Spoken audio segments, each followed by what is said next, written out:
These little pickles coming back at you. That's right, the Pickle Pod for the people. We are still trying to figure out what in the living hell is going on in the world today, and hopefully we can shed a little bit of light on that, or at least make you question whether or not this is a simulation we are in. And with that, my brother and Brian, that's a pretty look, hyena. I gotta be honest with you, I'm a little bit impressed with that intro. Because I did not plan that. That was all off the top of the head. Well, sometimes that's the best sleep. I mean, hey, you're not a wrestling guy, but right off the top of Stone Cold Steve Austin's mind, he got back from a hospital after getting stitches in his face, his lips, for King of the Ring back in, I think it was 96, and had found out that Jake the Snake Roberts had cut a promo on him while he was gone that was on the biblical side. And Stone Cold, at the moment's notice, laid out the Stone Cold, Austin 3:16 says, "I just whooped your ass." Ah. and that became super huge famous, and that hit him right then, right there. Yeah, sometimes it's the moment of inspiration, should we say. And that's the rest of the story. Yeah. I was going to say the rest of the brine. That's the rest of the brine. So again, it's literally, it's been what now? 3 days since we did the last pod. And I got to tell you, I got my fire sticks. I've got my hot dog roasters. Everything's on fire, Steve. Everything's burning. Everything's burning. Everything's burning. And since then, I'll just give you a moment before we jump into the news. Since then, we have discovered that P. Diddy had like 1,000 bottles of baby oil and lube and whatever in his house mansion. Just taking care of a lot of kids. That's all it is. It turns out he's doing a lot of babysitting. It's no big deal. There's nothing to worry about. There's nothing to see. I hadn't here. heard that. That's funny. Yeah, it's like 1,000 bottles of baby oil. It's like, first off, please tell me you're not using that as lube, because if you're using that as lube, I mean, I could see 1,000 throwing some gravel in it. I could see having 1,000 bottles of baby oil if you were going to do like oil wrestling or something like that. Like if you were going to have a big party and then, everyone get in the oil wrestling pit. This'll be fun. No, it won't. It'll be gross, but okay. But you've had that happen. You're a Game of Thrones person, right? Yeah. The lady with the castle where the floor opens up and it's just a pit. Oh yeah, they throw people to their deaths. So this is an oil wrestling pit. Yes, exactly. Exactly. So that happened. The big political counterpart story to that is what's going on with Mark Robinson in North Carolina. I mean, look, when they can't even read what he wrote, when they can't even read what he wrote on air, like it's that bad. Like the reporter's like, yeah, there's this, and this, and these are the only things that legal would let me read on air. The rest is that bad. And I don't even know if they put that in print. You're going to have to wait for the rest of it on tonight's Monday Night Raw. Yeah. Super Raw with guest star P. Diddy. Lordy, I need a 40. Yeah. So it was like, I guess some of the stuff he said, all right, it's very rare that I get tongue-tied on something, but this is very difficult to kind of figure out because apparently there were three aspects to this. One was the sexual aspect, which apparently he wrote a bunch of comments on some sort of black porn site and wasn't smart enough to use a different email or call name on it, right? And like it was like Little Soldier or whatever the fuck it was. And that's one aspect to it. Now, apparently these comments that were written on this site were like 10 years old. I don't have a problem with that. called himself Big Dick Robinson Crusoe. At least. He could have called himself fucking anything, but he used it was like he was branding, right? So everything was the same. So, all right, look, I'm not going to criticize anyone for anything that they write on a porn site. I'm just not. And I'm not going to get upset at him because he was on a porn site. And no matter what his freak is, whatever he's into, and oddly, it turns out some of it was transgender and yeah. No. Yeah. So apparently one of the things he said was something to the effect of, I like this because it something to the effect of, I like this because all right, summary. I like the fact that there's dick involved here, but I prefer that the top half is tits. So, I mean, it was like, ladyboy porn or whatever, right? All right. Again, I'm not going to criticize that. I'm not going to hold that against somebody at all. All right. I'm not, just like I don't hold against Trump that, he was with. I mean, let's face it. One side of the political sphere, one hemisphere, if you will, is obsessed with sex. Yes, that's the problem. Context. That's the only problem I have with it. Is the hypocrisy. Look what they're doing to Kamala. I saw one person refer to her as knees up Kamala. Yeah. Or knees up camel toe. And it's like, really? Really? How about we look at your search history? Yeah. So, honestly, I don't have a problem with in general. But where I do have a problem with that particular story is the hypocrisy in it, because this is the same guy who's come out and been very hardcore against transgender, very hardcore against LGBTQ, very hardcore against abortion, the list goes on and on. So that's part of it. But it seems like that's almost that's the MO of the phobes. It is, all right, because you have had more sexual things of question come out of the Republican Party. Like, you almost expect a Democrat, you expect a Democrat to have some sort of sordid sexual history, because Clinton kind of plowed that field for us, so to speak, right? So you almost expect it. You've had Kennedy, there's been enough presidents in the recent history that were Democrat that had some sort of sexual scandal go on, that it's almost like, yeah, okay, but at least they don't make a big deal out of it. You know what I mean? Like, the Democrats don't go, I hate women who have sex with presidents, right? So my question is, why do you see this, at least in your opinion, why do you see the Republican Party being so against LGBTQ, first off? And yet, when they had their convention, which one's the gay dating site? Do you know? Is it Grindr? Is that it? I don't know. I'll take your whatever the gay the big gay dating site is for just hookups, right? Not for dating. I guess it's just for hookups. It exploded. When they had their RNC, it was in that area in Wisconsin there.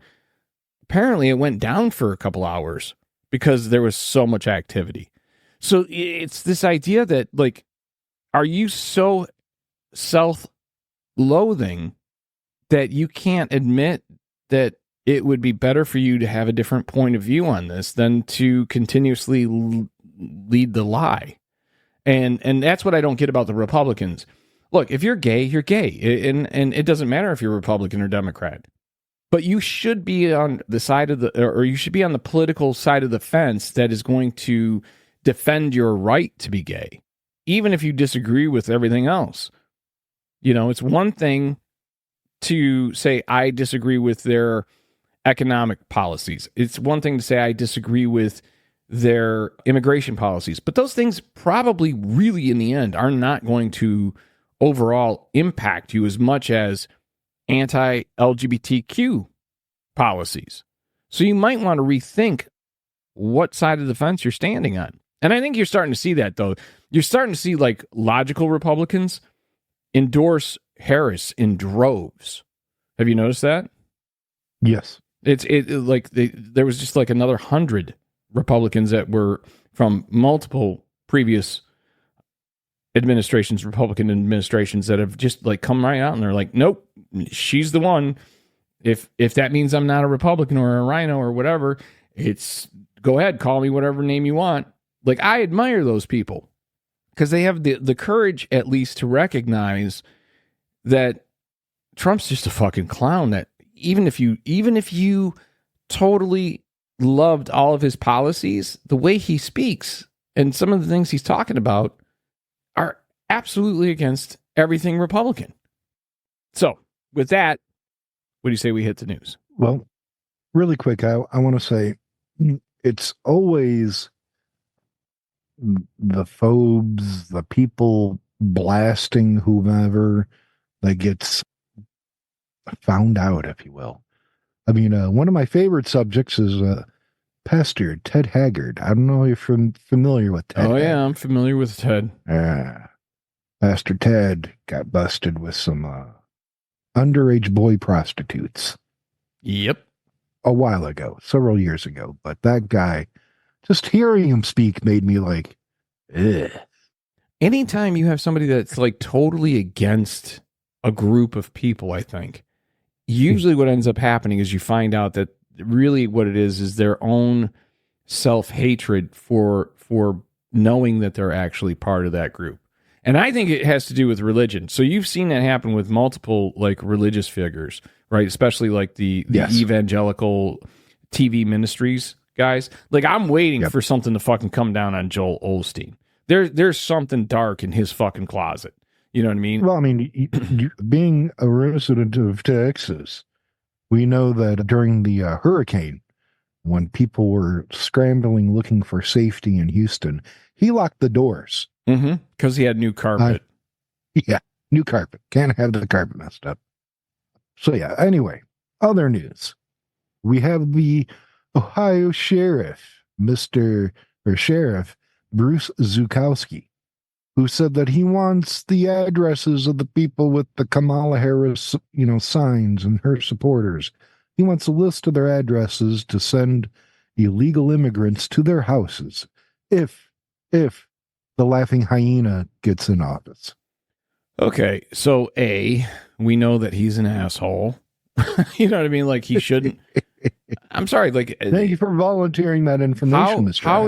How is that showing that you're taking your position as sheriff serious? Because I'm confused here, but sheriffs are usually elected officials. A. B. They're supposed to protect the citizens. Okay. He could argue, well, these are not citizens. But if you're taking what you think are, dangerous people, rapists and people that have been let out of this insane asylum and they're going to eat the dogs and the cats and all that, and you're going to dump them on the front lawn of people who have a different political ideology than you, that doesn't seem like you're doing your job. And that means, you should be voted out of office, if not impeached immediately for commentary. Yeah, he also is running for re-election, by the way. And for the people out there who are hearing this that maybe live in Ohio, maybe don't live in Ohio, maybe not even live in the United States, because there are people downloading us across the world. I'm just asking you, please, whatever you do, do not call the authorities and report that he has a gerbil trapped in his buttocks. Do not call his office asking for help. We don't have his number, do we, to make sure that they don't call that number? I do not have his number. What is where is he at in Ohio? I can safely say that I'm almost positive that he's not in Portage County. Definitely would. I would definitely wouldn't call the Portage County sheriff. Yeah, I would not call them and let them know that their sheriff. The worst thing, irresponsibly, someone could set up a Grindr account for him. That would be horrific. Looking for immigrants. Yeah, to I'm just try to saying, use don't, the immigrant, whatever you do. preferably a homosexual immigrant, maybe a Haitian hemophiliac, that would be using their genitalia as like, I don't know, bait to get that hamster out of this particular sheriff's ass. We would never in a million years suggest that you call That would make us so the sad. Portage County Sheriff's Department to inform them that their sheriff is into Haitian hemophiliac homosexuals and gerbils. That would not be a good thing to do. We do not encourage it. And maybe before the end of the show, we will have that phone number to make sure that you don't call it accidentally, randomly. It was a butt dial. Fucking Siri was listening. And in other news, a data scientist by the name of Thomas Miller of Northwestern University, who correctly predicted the 2020 Electoral College map, has said that under Biden, it would have been a landslide according to his numbers and calculations for Trump. But since Harris has taken over, and now even more so after the debate, he is predicting, I think he said, 486 electoral votes going to Harris. So that would be like more than has historically ever happened, wouldn't it? By any president? Yes. He is predicting a landslide. So let's think about that for a second. Is that good or bad for Harris? And I mean it in this sense. No, I see where you're going with this. I don't know what's better for her, to have a landslide that is so decidedly a win that no matter how he tries to spin his bullshit after it's announced, he's unable to gain any traction. Or if it's better that it comes out very close to what the win would have been in 2020, or what the win was in 2020. I think that it will not matter. I see trouble ahead no matter who wins. And I'm not saying that the left is going to get outraged if Trump wins. I'm saying his people are stupid enough to start feeling comfortable with attacking people if he wins. And I think that they will equally be outraged if he loses, that they will cause trouble. Yeah, I think ultimately there's going to be no winner in this election cycle because, well, the American people will lose. Yeah. His cult of personality. But I am hopeful for a landslide. I just don't know which way it works out better as far as like shutting down the entire movement and like even getting to the point where even his most loyal followers are like, well, dude, come on. There's no way that they were able to orchestrate that. You know what I mean? Like, you fucking his lost. Most loyal followers are never going to wake up. Maybe not. It is truly a cult of personality. He has already said that he will accept the election results as long as he wins. Yeah, and you know, just as recently as I think it was last night, he was, I guess, at some sort of Jewish, you know, speaking event, right, where he was supposed to be trying to win over the Jewish vote. But what did he do? He basically said, if I lose, it's the Jews' fault. Which, again, he doesn't seem to understand how that language, even if read the room, man. Read the room. Well, not just read the room, okay? It's this idea that I don't think that he understands that what his intent may be versus what his words are creates a dog whistle. There's some sort of vacuum in between his head and his mouth that it always comes out as a dog whistle. And what he did was essentially tell that entire group of people that don't vote for me and you got a target on your back. So that's the thing with him, is he doesn't even understand, right? He doesn't even understand when he's doing that. Because every one of those meatheads that are the most devout, most uneducated, but most devout Trump followers, they hear it the way that they want to hear it. Yes. And everything absolutely. is a call to action. Everything to them is the president is speaking to me personally. It's my call to action. That's how January 6th happened. They all heard it as a call Look to at action. Charlottesville. Another person died there. They heard it as a call to action, you know? Jews will not replace us. Right. And they all dressed as him. That's something that people don't talk about. They had torches and they were all dressed as Trump on the golf course. Yeah, it's just khakis and fucking polo, you know? So I think that that's something that I want to actually explore is this idea that, well, first that there's, and we've always known this, that there's hypocrisy on both sides when it comes to politics. That's fine. All right. Well, that's always going to happen. We can overlook that. All right. Because that's always been there and that's always going to be there. There's no way around that. But what I have discovered recently, because over the years, I've gotten into many conversations with big Trump supporters. And even if it was only about a news story that I'm like, well, what's your take on this? Or, you know, like, for example, the call between him and Zelensky, where it was clearly, I mean, if you know how to read and you read the transcript, it was a quid pro quo and a fucking story. Mm-hmm. There was no real way around that, right? And I had several guys that I knew. I said, here, I printed it out. I said, read this. You know, in just that paragraph, I had it highlighted. I go, how do you read that? And every one of them was like, there's no problem there. He's not asking for nothing. I'm like, you do speak English, right? Like, I felt like Samuel Jackson in fucking Pulp Fiction, right? English. Do you speak it, motherfucker? I really felt that way because it's like, how can you read that and not?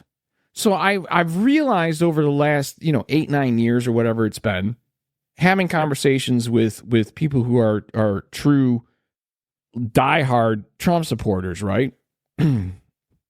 That everything is about the defensive and it's always a whataboutism, right? So no matter what you bring to them, they go, well, yeah, what about Hillary? Or what about Obama? Or what about Nancy Pelosi? So they don't have an argument. They just have a what about that's in their back pocket because they're parroting what they heard on, right-wing talk radio or read off of, whatever right-wing site that they're subscribed to. But more importantly, I realized in just the recent few weeks that I actually had a better argument.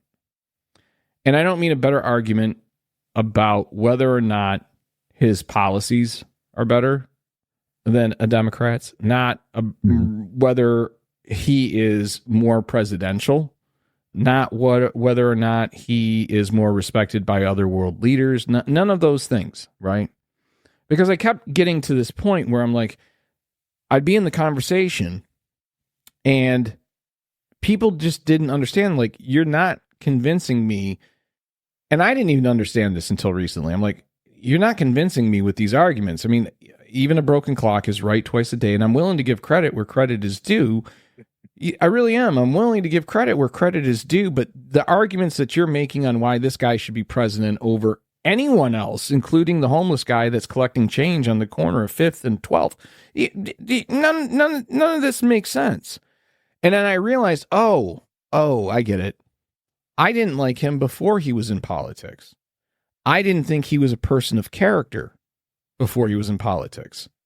And that's what I kind of want to explore with you because, obviously you have known me your entire life and I've known you almost my entire life. So you know that this is something that has always been an issue for me. I've always kind of decided whether I liked or disliked somebody based on the character that they showed me. So I started thinking back. I'm like, dude, I haven't liked Trump since like 88, right? I didn't like him that long ago because I thought that he was just a smarmy kind of fuck. And even back then, he was saying that he was a Democrat, right? He multiple times had identified as a Democrat in the late 80s, early 90s, and it probably going all the way up into the early 2000s. So I started thinking about it. I'm like, oh, no. This is how you have that conversation. And I think people need to have this conversation with their Trump-loving friends and family. If you look at it just based on character, and that's it, who do you pick? Who's got better character? And if you are of the mind that you're going to answer Trump, you're just lying to yourself. Okay? And like I said, I'm not taking into account the fact that he's been married and divorced 3 times. I'm not even looking at that.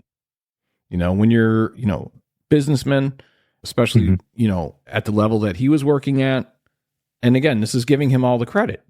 He, say what you will, but I mean, I don't have any towers that have my last name on it. Neither do you. So we got to give a little credit. He got something done.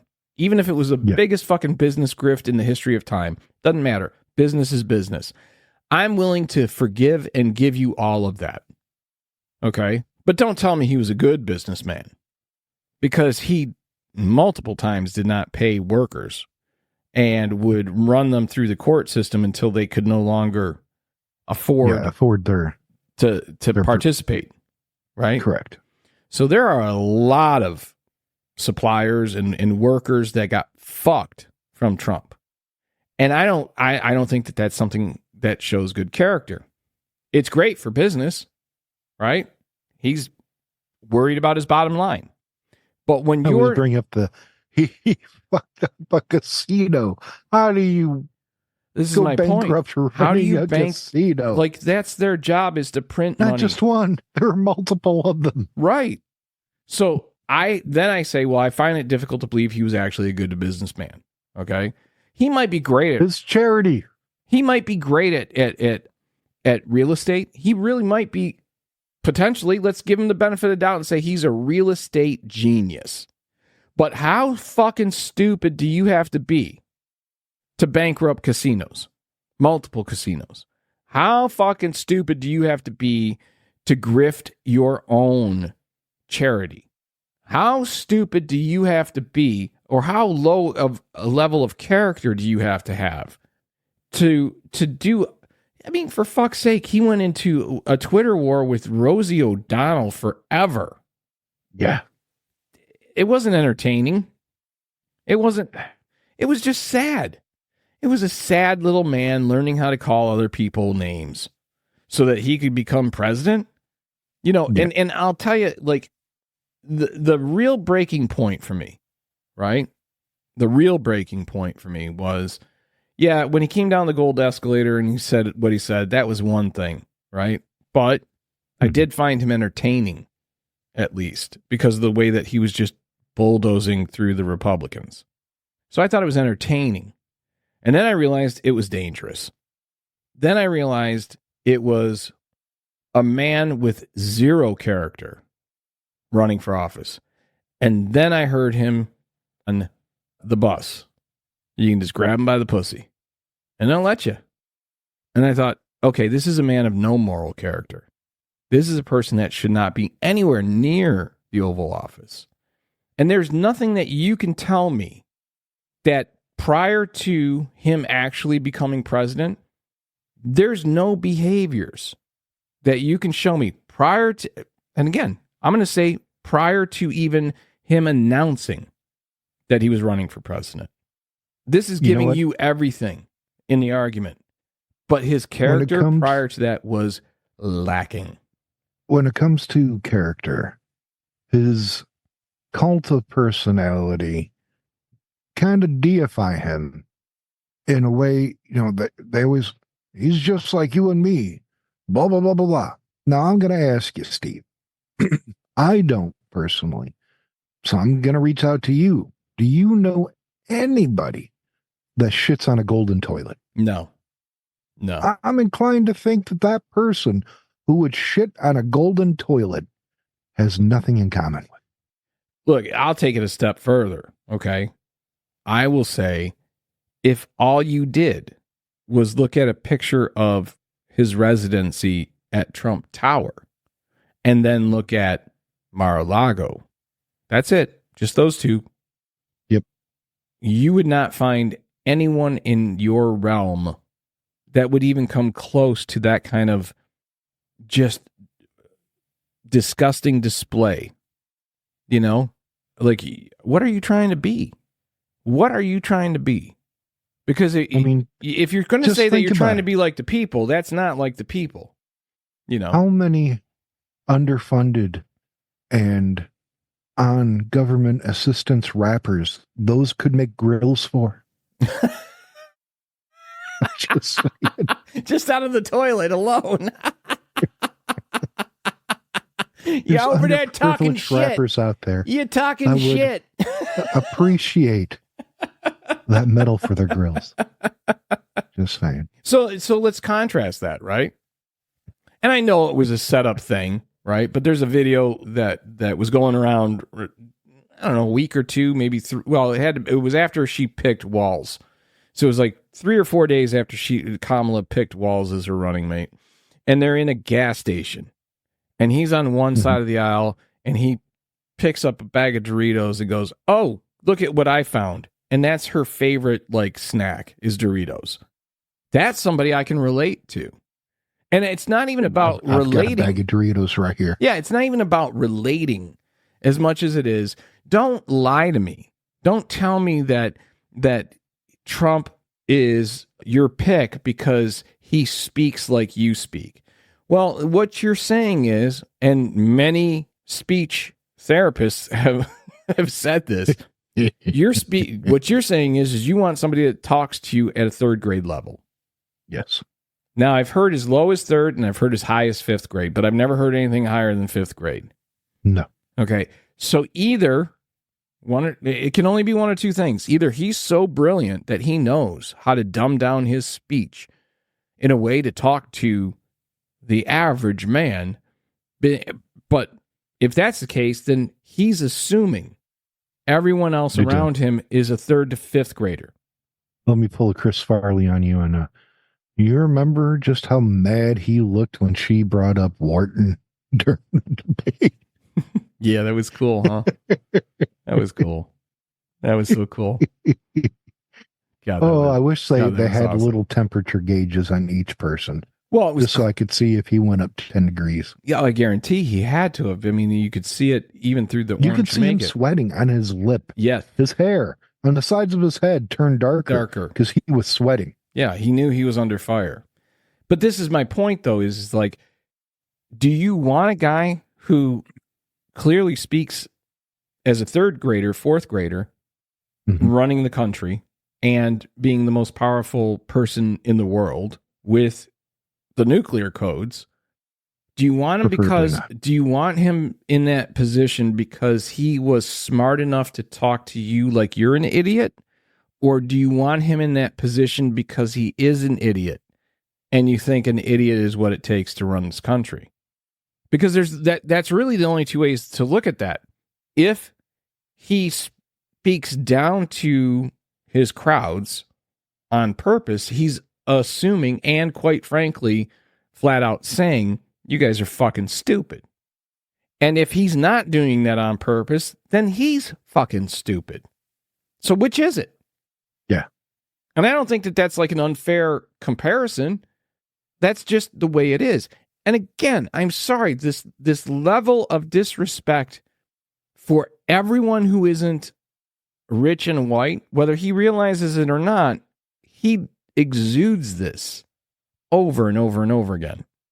And I'm amazed at how the MAGA cult keeps eating this shit up like it's fucking cream.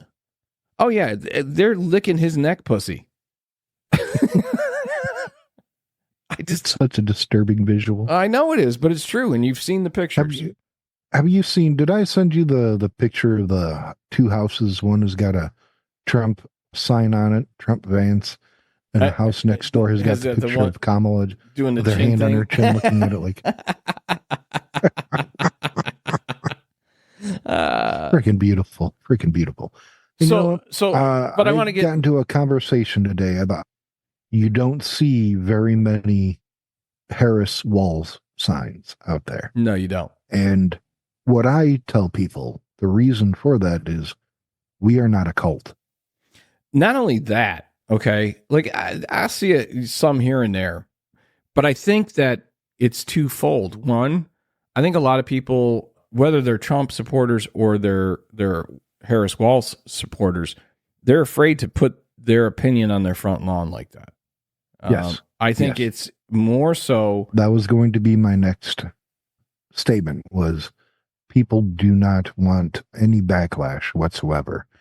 I call the Harris Walz camp of people who want to vote for Harris and Walz tend to be the silent majority, I think. Yeah, because I mean, look, the thing that we've learned in the last 8 years is that merchandise is really everything to the Republican Party.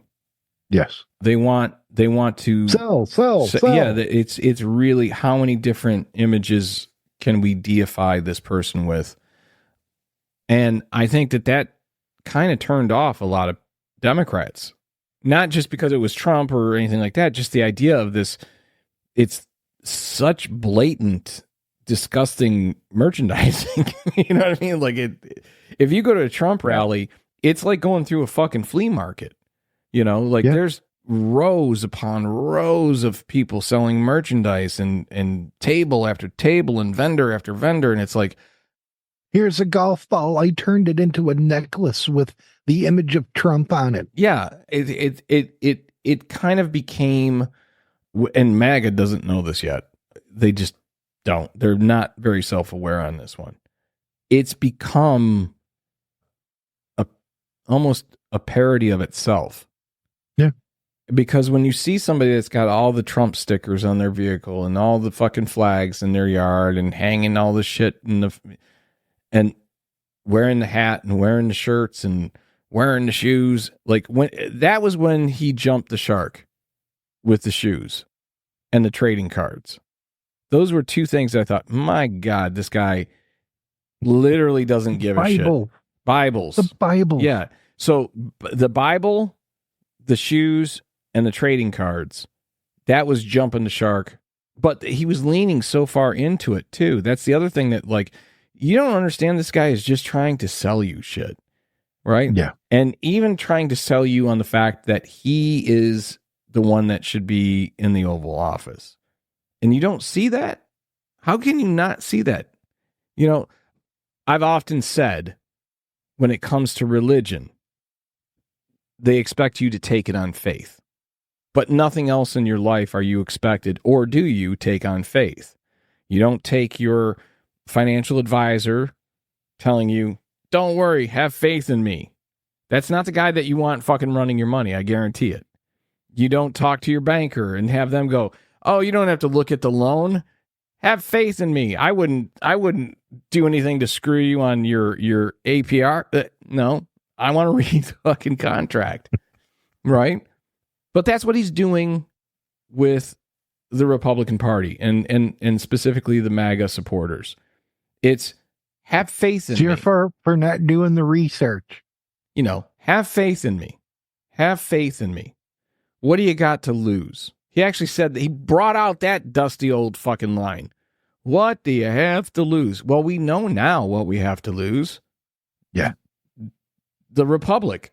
That's what we have to fucking lose. I think it's pretty fucking simple what we have to lose. But look, again, I want to give people some of the ammo so that when they have these conversations with friends and family, they don't have to rely on being politically savvy. They can literally just go, he doesn't make the grade when it comes to character. And if you compare his character to Kamala's character, however flawed she may be, he is far, far worse. He's in a whole different ballgame. All right, so let's look at his business practices like we briefly talked about.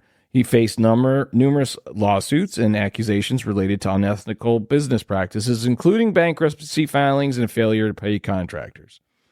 Personality and temperament. Critics often point to Trump's impulsive behavior, lack of patience, and a tendency to make decisions based on emotion rather than careful consideration. Again, this is absolutely true, and there are many examples of this that you can show to the supporters, and for them to deny that is for them to lie to themselves. His communication style. He's often blunt, aggressive communication style, including frequent insults and confrontational language, has raised concerns about professionalism and diplomacy. Exactly.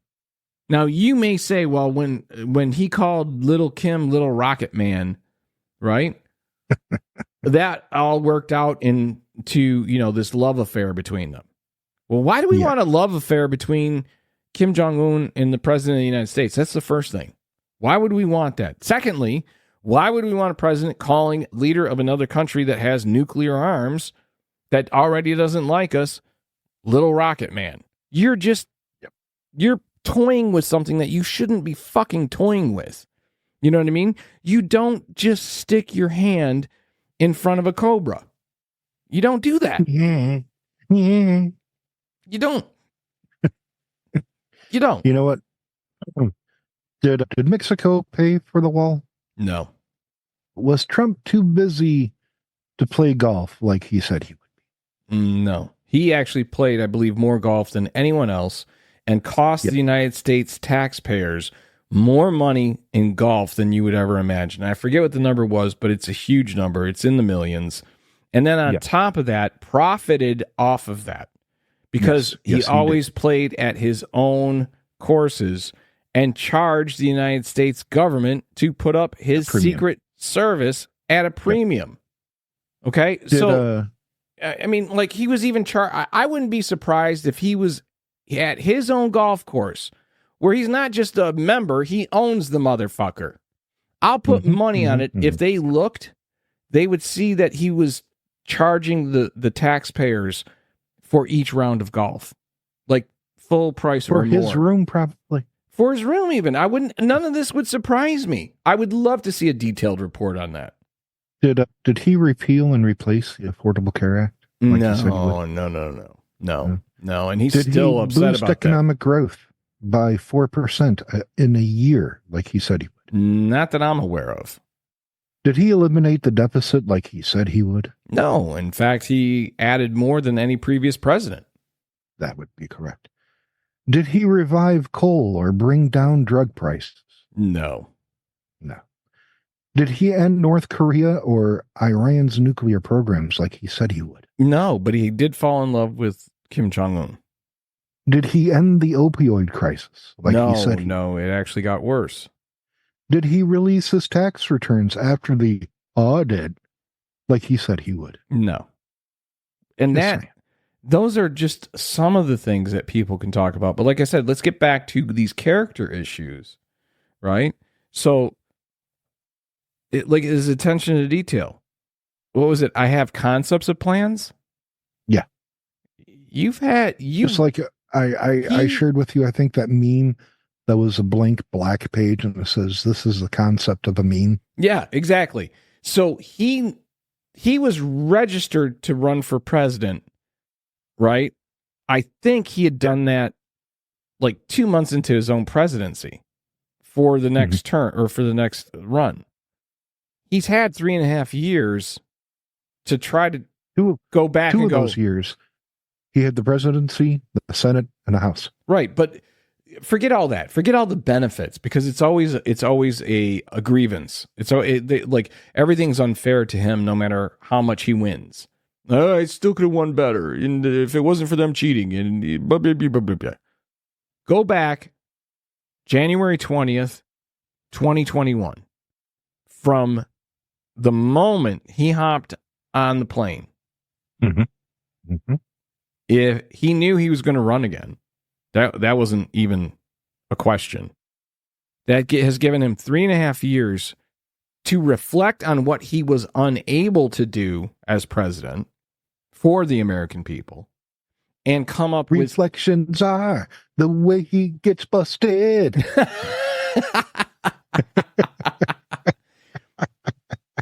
And he comes to a debate like 60 days away from the election. And when talking about, it was healthcare, I think that question was about. He says, I have concepts. What the fuck were you doing for the last 3.5 years? You had plenty of time to really refine everything it was that you wanted to accomplish, everything that it was that you wanted to do that you weren't able to do, Everything that you would have done in that second term that you were not able to do because you lost. You know what he was doing. Why would you not have plans? Actual audio of Trump planning. Or yeah, that's it. I mean, I think they said that out of the 4 years that he was in office, 1 full year was basically dedicated to golf. Yeah. In 4 years' time, he golfed almost twice as much as Obama did in 8 years. There you go. There you go. Mm-hmm. Mm-hmm. So if you're spending that much time golfing, man invited the Taliban to Camp David. Yeah. But if you're spending that much time golfing, okay, even if it helps you clear your head, even if you consider that exercise, even if, when you're doing it on your own golf course and you're going to tell the American people that you're going to take care of their taxes, you're going to lower their taxes, but you're spending their money on your golf game at your golf resort and charging them a premium, I'm finding it difficult to believe that you're actually working for the people. I have a feeling that you might be working for yourself. He took his presidential pay and gave it away. Great. He didn't need that presidential pay. It's called a loss leader, right? So as an example, a store might have something that they put on sale that they lose a certain amount of money on every piece that goes out the door. Why would they do that? Why? God, why? Let's say it's tortilla chips. Okay? So every bag of tortilla chips, their store brand of tortilla chips, right? So let's say it's one of those things where it's like, the store brand is like, everyone loves that brand, right? So it's like Costco has their Kirkland, right? So let's say it's Kirkland, It's Kirkland fucking chips, right? Yep. Well, what are they going to have next to those chips that they're going to lose $1 a bag on? They're going to have salsa. Exactly. That they make $2 on. They're not losing, but there's the idea of loss, right? There's that concept of loss, right? Mm-hmm. And that's exactly what he was doing. I'm going to distract you like a magician. I'm going to distract you by giving away my presidential check with my left hand as I reach into your pocket and pull out all the money in your wallet. And that's exactly what he did. We're gonna build these walls. What? Correct me if I'm wrong. Wasn't the steel that came for those crappy walls that he built owned by a Russian oligarch? You know what? I don't know that, but that would not surprise me. It would not surprise me. And I'll tell you why. I'll tell you why I would not be surprised. Because everything is transactional. Everything is transactional. I give you this, you give me that, and I will make that deal if I feel like I'm making it in my benefit, or if I feel like you'll owe me down the road. And that's what this is. So I think where we're at is this interesting time where we have less than 60 days before the election. And that is terrifying for a number of reasons. One, it's terrifying because he's still in the game. No matter what the polls are showing, you have to assume that he's still in the game. And most of the polls are within the margin of error. So I hope that pollster's right. I hope that it's a landslide. I hope it's 486. How many total votes are available? Electoral votes, do you know? I can't remember off the top of my head. Great question. I know I knew this, but I don't remember it off the top of my head. I want to say 512 or something like that. But the bottom line is unless it's really a blowout of that nature, I mean, like he's going to cause a problem, whether it's a blowout or whether it's a small amount. 538. 538. Okay. And they're saying 486 for Kamala, which basically means he wins Florida and Georgia or Alabama or something like that. Texas, yeah. So I could see that. But I do think that there is... It's all the dumb states. Yeah. Yeah, I mean, look, I'll put money on it. I'll put money on it that you'll be able to track where they are in education in the country and where the vote went. I was here. Don't mess with Texas. I'm just always, what's your punk ass going to do about it? Nothing. Absolutely fucking nothing. So I want to encourage people to do is I want you to think about it in terms of you don't have to make the argument on policy. I know a lot of people don't want to have that conversation, or they don't feel that they're comfortable enough to have that conversation. They don't feel like they're educated enough or that they're quick enough, because a lot of these MAGA people, they have memorized their scripts very, very well, and they can throw at you 100 distractions, and you feel like, oh my God, well, maybe I need to go back and do my homework. But you don't. You can simply make this about character. And the bottom line is Trump does not have the character to represent the United States on the world stage. Trump does not have the character to have the most important job in the world and the most powerful job in the world. He's already shown us that he cannot handle it. And he's already shown us that if he's given a fucking clean room, when he leaves, it will be destroyed, because that's what he did to the economy. He was given. We want to go on the record right now and offer Donald Trump $10 if he repeats the line, "It ain't easy being cheesy." You fucker. I was taking a sip of whiskey when you hit me with that, fucker. It ain't easy being cheesy. So I don't know, man. I think the momentum is definitely at Kamala's back, but I think that this is one of the things where everyone, and I'm talking everyone, look, we've got a listener in Germany, and the only thing I can think of is the reason why they're listening to us is because they're probably from America, right? I hope that they're German. I hope that they're German. I hope that they enjoy the show. Same with Spain and Uruguay and all these other places all over the world where we're starting to get these new listeners. I literally hope that you guys, Konnichiwa for those in Japan. I hope you guys are native to your country.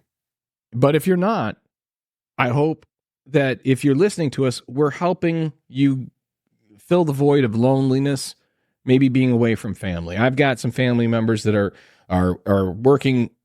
Actually, one that's working in Germany, but I know for a fact that that's not the person that's listening, because I actually asked him. I'm like, "Are you the one listening in Germany?" He's like, "No, I didn't even know you were fucking doing that." But we've got them in Spain. We've got them in Uruguay. We got like all these different places. Sweden. All these places that I never in a million years would have thought would have tuned into us, much less tuned into us on a regular. And first off, I want to say thank you. And secondly, even though this is about American politics, and maybe you can vote because you're just, out of town for work, or maybe you can't vote because you're a citizen of that country, whatever the case may be, have the conversation. And the conversation is simple. I don't care what happened from the moment he declared he was running for president to today. None of those stories matter. I care about who the man was prior to that for the vast majority of his life. That's how we can tell who he's going to be for the rest of his life. And he was not a person of character. No. And there are so many examples, whether you're talking about the Central Park Five, whether you're talking about the lawsuits because he didn't want to rent any apartments to black people. That's where he started. That's who he is. Calling up, news organizations. And before, USFL was doing okay until he bought the Washington Generals or whatever they were. Yeah. He doesn't. I keep saying Washington Generals. I don't know if that's correct, but I do know that the Harlem Globetrotters played the Washington Generals. Yes, that's true. That's probably what's stuck in your head. But this is one of those things where it's like, have the conversation and go, look, we don't even have to talk about policy or any of that stuff. Just look at the character of the man. And the character of the man was in existence far longer than the last 8-9 years. 10 years. Okay? So we can take those 10 years and completely cut that out of the mix as far as how we're making our decision. This is what should have been done in 2016, but wasn't done. And I get it. I understand why that happened. There's a lot of reasons, but the main ones were people were just sick of the political machine as it sat, and they wanted somebody to disrupt it. And he came in and he fucking did exactly that. But the problem is he wouldn't go away when he lost. You picked a great disruptor, but also the worst person you could have to disrupt. And he didn't leave it better than he found it. And I don't care if he had to deal with COVID. At the end of the day, January 20th to January 20th, those are his numbers. And they were worse when he left than they were when he walked into office. That's it. End of story. And there's nothing more to be talked about. I want to emphasize that regardless of what side of the aisle you fall on, remember that friends are still friends. Family is still family, regardless of what policies they believe in. You are so much Be nicer. kind to each other. Yeah, you're so much nicer than me, because fuck that. Fuck that. Okay? Once I know you're a fucking moron, you're going to be a fucking moron for the rest of my fucking life. There's no two ways about it. There are some family members that are so fucking stupid. And this is the thing, okay? I know that I should second what you just said. I know that I should say that. I know it. I know I should, okay? But here's the difference. You were always the teddy bear. I was always the little fucking honey badger. Okay, so to me, honey badger don't care. Honey badger don't care. Give a shit. Honey badgers don't care. So I do have a different view on that, and I think, yes, when that person comes and says, "You know what, you were right, I was wrong. All right, come here, give me a hug. Let's just put this behind us." But not until then. Until then, go fuck yourself. Okay? Because honey badger don't care. You sound like me. Honey badger don't care. I just don't think that you can allow people. All right. So I used to have this conversation with Mom all the time regarding family, specifically our aunt.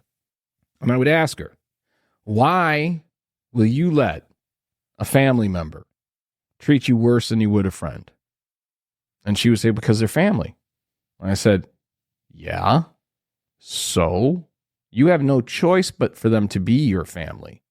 You do have a choice on whether or not you allow them to treat you worse than you would allow a friend. And that is how I handle it. That's how I view it. And maybe it's closed-minded. Maybe it's a small view. But to me, I'm willing to forgive anyone. Not willing to forget. But I am willing to forgive. But you have to come forward and go, you know what? I was wrong. I fucked up. I voted for Trump once. I voted for him twice. Whatever. That goes in line with my whole idea. My little choo-choo train just fell off. Well, that's okay, because I think that the combined sentiment of you saying, remember, these are your friends, these are your family members, and me saying, yeah, but let's not forget that they're fucking stupid. And don't let them treat you worse than you would let a friend treat you. I think that those two things combined, that's actually a good place to leave it. You don't have to let your relationships with your friends and family go to sideways, but you do have to make sure that they are maintained in a way where they're not impeding on either side. You have to be willing to give and to get, not just to get. I have a rule of thumb in life.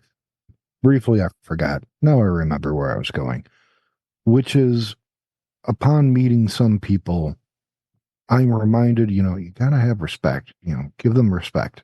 No, respect is earned, not just given. Correct. Exactly.